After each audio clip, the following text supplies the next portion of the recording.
warahmatullahi wabarakatuh. Halo semuanya, perkenalkan nama saya Ahmad Anum Muzaki, nomor absen 3 dari kelas 108. Dan saya, Fatullah Faryardianto, nomor absen 7. Di konten kali ini, kita akan membahas sebuah topik yang sedang ramai diperbincangkan di dunia maya, yaitu tentang AI. Kira-kira AI ini di masa sekarang akan menjadi sahabat baru kita atau malah menjebak kita dalam kebodohan di kehidupan kita sehari-hari. Simak kontennya untuk melihat bagaimana pendapat kami berdua. Bayangkan jika kalian punya seorang asisten pribadi. Asisten ini sudah membaca hampir seluruh buku di dunia. Bisa berbicara dalam semua bahasa dan siap membantu kalian 24 jam tanpa capek dan tanpa mogok. Kedengarannya mustahil ya? Tapi itulah kenyataan yang sedang kita hadapi hari ini dengan adanya Artificial Intelligence atau AI. Banyak orang takut AI akan membuat manusia jadi malas, bahkan bodoh. Namun, saya justru melihatnya dari sudut pandang yang berbeda. AI bukan pengganti otak manusia, tapi perpanjangan dari otak kita. Kita sedang memasuki era di mana batas antara apa yang kita tahu dan apa yang kisah kita pelajari semakin kabur, bahkan hampir menghilang.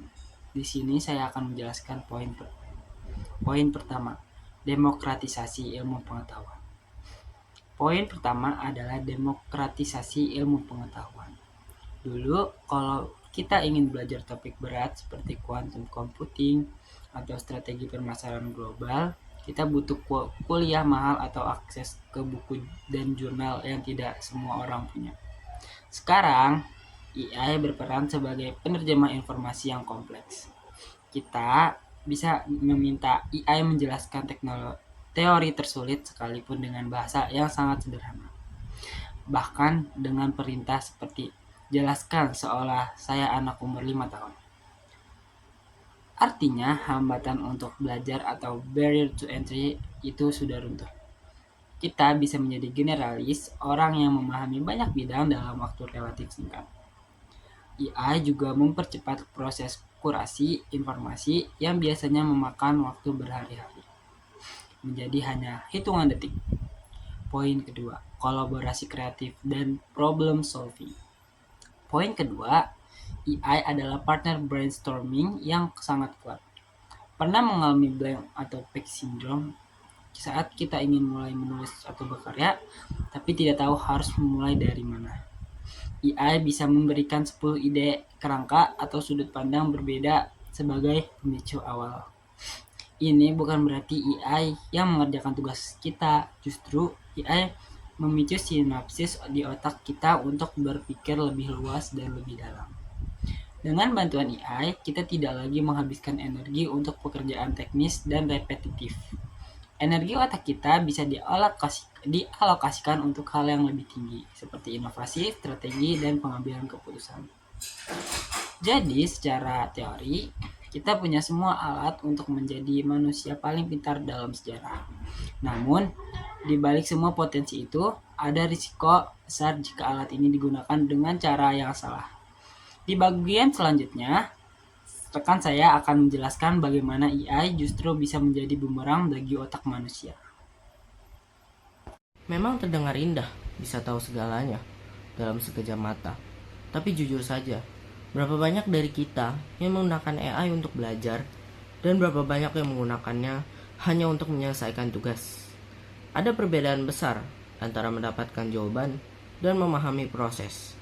Kekhawatiran saya sendiri adalah ketika kita sedang mengalami sebuah kondisi yang bernama atopik kognitif atau melemahnya fungsi otak karena terlalu lama tidak digunakan untuk berpikir keras. Poin 1. Hilangnya kemampuan berpikir kritis. Saat kita terbiasa bertanya pada AI dan langsung menerima jawabannya tanpa verifikasi, otot kritis kita ini mati. Kita jadi malas untuk melakukan fact checking. Padahal AI sering mengalami halusinasi, memberikan jawaban yang terdengar meyakinkan, padahal salah total. Kalau kita terus-menerus melakukan outsourcing pikiran kita ke mesin, lama-lama kita kehilangan kemampuan untuk menganalisa masalah secara mandiri. Kita jadi bebek yang cuma mengikuti apa yang dikatakan algoritma tanpa tahu mengapa jawaban itu benar. Pikirkan tentang keterampilan dasar. Dulu orang belajar navigasi dengan peta. Sekarang kita bingung kalau GPS mati. Itu juga berlaku dengan menulis dan menganalisa. Kalau seorang pelajar selalu memakai AI untuk membuat esai, dia mungkin dapat nilai A, tapi dia kehilangan kemampuan untuk menyusun argumen, membangun retorika, dan mengekspresikan diri secara autentik.